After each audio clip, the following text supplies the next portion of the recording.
vous avez bien parlé de l'IDPS, notre sœur aînée de l'opposition. Qui tient au dialogue jusqu'à présent. L'IDPS tient au dialogue, pourquoi ça n'a pas lieu? Vous avez suivi vous-même, entre père et fils, il y a quand même des contradictions.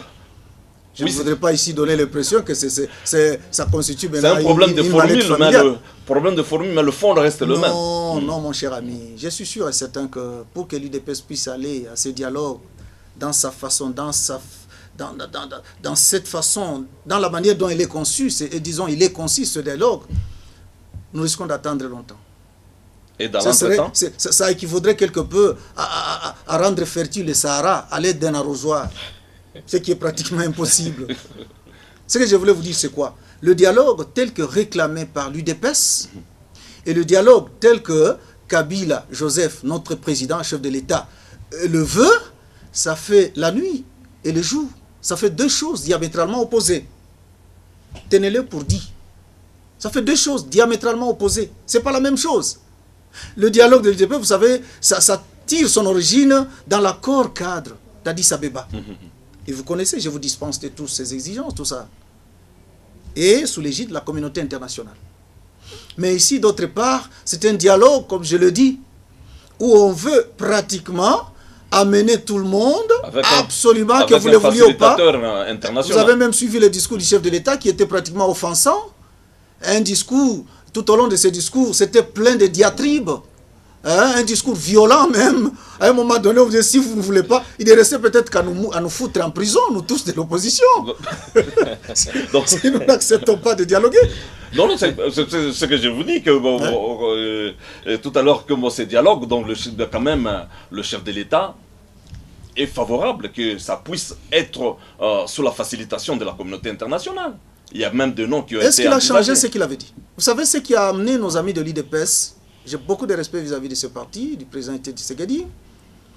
Ce qui a fait qu'il puisse reculer jusqu'à aujourd'hui et que ça trottine, qu'on ne puisse même pas maintenant y songer, c'est quoi? Le parti ici, disons la majorité, était très sûr, il suffisait de pêcher seulement M. Etienne Tshisekedi, de les détacher de l'opposition, c'est fini, la mission était accomplie. Et c'était sans compter sur le fait que le leader Maximo, il est ce qu'il est. Vous comprenez? Vous le connaissez bien. Alors, arrivé là-bas, mais quand vous dites non, on va faire recours à une commodération nationale, évidemment. Comme c'était le cas avec les concertations nationales, des tristes mémoires. Poser la question à M. Kengo, il en sait quelque chose. Mais maintenant, les jours de son discours, il nous dira non, on ne pourra faire appel à la facilitation internationale qu'en cas de difficulté. Est-ce que réellement la facilitation est là? Mais dans l'entretemps, dans le noir, nous apprenons déjà que dans les heures ici, tout ça, il y a une délégation qui est allée auprès des nations, disons de la communauté, précisément des Nations Unies, pour qu'on trouve un... Donc, le pouvoir va maintenant de coq à l'âne. C'est un pouvoir, on dirait, la tête est déjà coupée. Alors, ce sont les restes du corps ici qui se contrebalancent à gauche et à droite, tout ça. Donc, en d'autres termes, on va à tâtons. C'est la méthode d'essai et erreur. On essaie, ça ne tient pas. On fait ceci, tout ça. On ne sait pas gérer le pays sur base de ça. Le pays, c'est quoi? On gère le pays sur base d'une certaine planification. Et on sait que nous, quand on prend une décision, on le fait. Mais aujourd'hui, on commence à tâtonner. Comme si il s'agissait d'un aveugle là, qui marche c'est pas un aveugle d'abord au départ, et puis la nuit. Vous voyez ce que ça fait à ce moment-là? Est-ce que la démarche, si vous restez cantonné sur votre position, M. Adelar Koufi, en tant qu'opposant politique, aujourd'hui, vous ne trouvez pas que, au finish, s'il y a dialogue, à l'allure on voit les choses, donc vous risquez de regretter par rapport peut-être aux décisions qui seront prises au cours de ces dialogues? Comme c'était le cas avec, dans le passé, l'UDPS, après avoir claqué la porte à Sun City. Des Front Citoyen 2016, oui. N'est-ce pas? C'est une force qui regorge à son sein beaucoup d'autres forces. Et nous sommes conscients. Et ajouter à cela la Cinco. La Cinco, qui voit les choses clairement, qui voit les choses avec beaucoup de lucidité. Ça signifie tout simplement qu'ils pourront s'offrir les listes de faire tout ce qu'ils voudront, mais ils seront bloqués à un moment donné. Ils seront cloués au pilori, comme les Français le disent. Si même le Saint-Père lui-même, le pape François, appelle les Congolais à privilégier cette culture de dialogue. autant que le pape François, le souverain pontife, disons, autant que le régime en place estime que la solution ne viendra ni de l'Orient ni de l'Occident, autant que ce que le pape François a dit n'aura pas d'impact sur la marche de ce pays. Vous comprenez? Ça veut dire concrètement... Ça veut dire tout simplement qu'aujourd'hui, on ne doit pas maintenant... Vous aviez évoqué tout à l'heure la position de la SENCO. Tout à fait, tout à fait. La SENCO et le pape, évidemment, l'Église catholique, c'est une Église totalement démocratique. Le Saint-Père n'oblige pas qui que ce soit. Nous avons nos réalités à nous. Le Saint-Père n'a pas parlé, même en parlant, il n'a pas visé directement le Congo. Il a cité nommément le Congo, le Burundi et la République centrafricaine. Dans sa traditionnelle prière, Urbi et Orbi, je crois que c'était normal qu'il cible quelques coins où il y a vraiment... ça ne va pas jusque-là, il y a des problèmes. C'est pourquoi nous aussi, dans cette liste-là, ça ne signifie pas que le pape a directement s'est érigé maintenant en une caisse de résonance pour le pouvoir ici. Comme je suis en train de le voir, maintenant, de le suivre sur toutes les chaînes. Alors qu'on nous a toujours dit, on nous a fait voir ici que non, la communauté internationale n'a pas s'immiscer dans nos affaires. Il y a aussi l'évêque de Kisangani. Écoutez, je sais que le dialogue en soi... Lui qui était plus clair. Pardon, je dois vous dire une chose. Le problème, c'est le dialogue en soi. Qu'est-ce qu'on veut à travers ce dialogue? On ne veut pas mordre à l'hameçon. Si on pouvait préconiser un dialogue sûr, sincère, à l'avantage de tout le monde, le problème ne se poserait pas. Mais nous sommes en face d'un piège. Pourquoi pas ne pas y aller quand vous constatez que réellement il y a un piège et vous claquez la porte, là vous en sortirez quand? Non, puisque le piège est là. Il ne faut pas d'abord aller mordre à l'hameçon. Nous sommes suffisamment mûrs. L'opposition parce que jusqu'à preuve du contraire, la majorité présente le dialogue comme un moyen pour organiser les élections de manière apaisée. Non. Moi, je vous dis aussi que l'opposition, disons, la tenue du dialogue ne doit pas, disons, le dialogue n'est pas un préalable majeur pour la tenue ou l'organisation des élections dans un pays qui se respecte. On a eu tout le temps de respecter, on a eu, je ne sais pas moi, tout le temps possible pour un pays de produire, de mettre quelque chose à la disposition de la CENI. Cela n'a pas eu lieu, ça n'a pas eu lieu pratiquement. Je crois qu'il faut tirer quand même les conséquences de tout cela.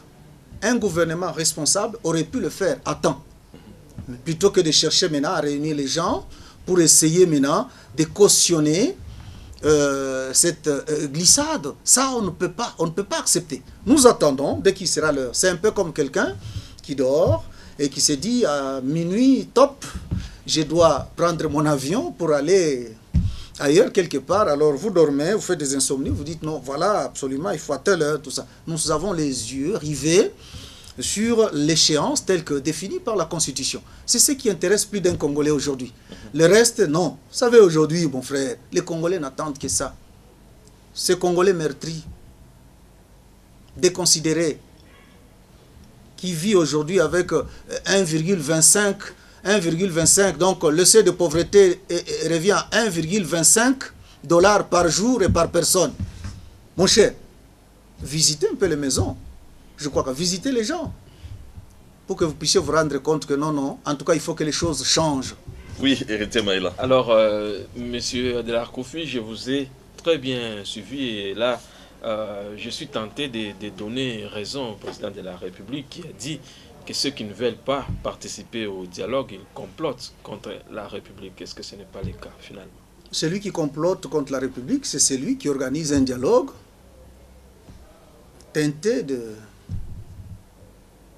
ou truffé, je ne sais pas moi, de pièges, pour amener les gens pratiquement vers l'inconstitutionnalité.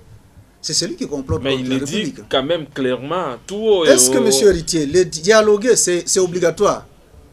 C'est une obligation de dialoguer. Non, le dialogue en soi, quand vous prenez cette instance-là, le dialogue ne doit pas se placer au-delà des institutions officielles, même de la Constitution. Vous comprenez? Le dialogue ne peut pas aller au-dessus là-bas. Non, le dialogue, c'est une instance informelle. Informelle qui vient juste nous permettre de régler les comptes et tout ça, certaines situations. Mais croire que le dialogue devient maintenant une panacée pour résoudre les problèmes congolais, croire que le dialogue, après avoir commis pas mal de forfaits, et vouloir ramener tout le monde, illico presto, obligatoirement, à trouver maintenant la voie sûre. Par ce temps qui court, c'est là que le bas blesse. Vous avez tout le temps. D'ailleurs, dans le pays de vieille démocratie, mon frère, il faut rendre compte. Chaque pays, le gouvernement est tenu de rendre compte à la population. Mais si vous voulez aller rendre compte où? Il le fait quand même chaque année quand il s'adresse... Les élections, jusqu'à preuve du contraire, je le dirai toujours sincèrement la main sur le cœur, les élections constituent l'indice de supputation, l'indice de jaugeage du niveau même de vie de la population, disons de la santé même du pays. C'est-à-dire, l'alternance vient, et toi, à un moment donné, on réfléchit, on s'est dit, écoutez, tel à gérer, à un moment donné, il faut donner à la population l'occasion maintenant d'y aller, de choisir, ou soit de vous reconduire, mais dans le cas d'espèce ici, vous avez un parti politique, vous avez un dauphin peut-être qui va prendre la relève. C'est tout à fait, on n'en disconvient pas. Alors mais M. Koufi, l'opposition quand même, vous refusez de dialoguer avec vos frères ici au pays ou à Kinshasa, mais vous préférez quand même d'aller se réunir à l'étranger, précisément au Sénégal. Est-ce que ce n'est pas ça les complots finalement? Pas du tout. Vous savez que même la Constitution, devant mes yeux ici, autorise quand même quelqu'un à pouvoir... il y a quand même des lois qui sont, des principes qui sont universels dans ce monde ici. D'aller n'importe où, on peut se déplacer d'ici jusqu'ailleurs. Et en plus de ça, on peut assister à des réunions et tout ça. Mais qu'est-ce qui vous dit? Qu'est-ce qui vous dit réellement que nos compatriotes qui sont allés au Sénégal sont allés comploter contre le pays? Le véritable complot se fait ici. Vous-même, vous le savez au Parlement, là. À tout moment que l'opposition voulait lever une option quelconque pour dire non, voilà, on doit aller comme ça, on doit voter une motion pertinente du reste, mais on n'acceptait jamais. Tout était monnayé, l'argent à gauche, à droite, tout ce que l'opposition pouvait dire, même ce qui était salutaire. Je sais qu'on a toujours dit la vérité. Tout ce qu'on devait faire, non, on ne doit pas autoriser cela. Ça sera une humiliation pour le pouvoir en place. C'est ça le véritable complot. Mais parce que à ces forums de l'île de Gorée au Sénégal, bien entendu, on a eu à inviter la Senko, l'abbé Santédi était là, et puis 2 jours après, il a eu à claquer la porte, il a été vite rappelé à Kinshasa parce qu'il estimant qu'il ne savait pas avec qui il devait participer dans ces forums. Bon, je ne suis pas vraiment informé de tous ces petits détails-là. Mais ce que je vous dis, ce que j'ose croire, c'est que tout le monde est libre d'aller causer ailleurs. Même, monsieur Héritier, je vous souhaiterais d'ailleurs, je souhaiterais que vous puissiez avoir votre passeport, visa, pour aller en France aujourd'hui, participer à des réunions, rencontrer même le président Obama. C'est ça même la vie, après tout. C'est là où se fait le complot. Tout ça. Pas du tout. Quel complot? Le clergé catholique s'est dit que, bon, vous voulez l'entraîner dans une histoire là où il ne s'est pas retrouvé. Là, je ne suis pas d'accord. Je parie très fort que si nous allons avec vous auprès du clergé, de prélat catholique, je ne pense pas qu'il puisse dire appuyer ce que vous êtes en train de dire. Effectivement, parce que 2 jours après, il a eu à quitter. On peut quitter pour une raison ou une autre. On peut aller à certaines assises, on y va. Aujourd'hui, on marque sa présence, étant donné le calendrier, les occupations, on rentre. Ça circulait dans tous les médias disant que, bon, il ne savait pas avec qui. Sûr, ce que je dois vous dire. Il devait se retrouver dans ce forum. Bon, évidemment, je ne sais pas. Il pouvait aller sans connaître le terme même de cet entretien, de ces assises. Semble-t-il, ce qui se disait maintenant autour de la table, donc c'était autre chose que... Moi, je dois vous dire sincèrement que... ce qui était marqué sur l'invitation de la Fondation Konrad Adenauer. S'il y a complot, je crois que ça n'arrangera personne. Ça, je dois vous dire. D'ailleurs, ça va nous diminuer. Pourquoi? Puisqu'à chaque fois qu'on aura un problème au sein de notre pays, les autres pays, si vous voulez, ou les étrangers viendront vous dire, non, voilà, vous poussez maintenant à faire ceci ou cela. Nous avons élu le chef de l'État, même quand nous sommes en train de parler contre lui aujourd'hui, c'est notre président de la République. Je crois que son mandat court encore, mais nous avons les yeux rivés sur la date fatidique, là. La fin de son mandat, c'est ça. Mais qu'il y ait encore certaines organisations, par exemple à l'extérieur, pour dire, non, voilà, aller renverser l'ordre. Donc, comme toujours, il n'y a pas 1 sans 2, il n'y a pas 2 sans 3, il y en aura encore. Et ça touche un peu à la souveraineté. C'est quelque chose qu'il faut condamner. S'il y a eu ça, je dis bien s'il y a eu ça, c'est à condamner. Pourquoi? Puisque ça dénote un peu de la défaillance à ce moment-là des Congolais même.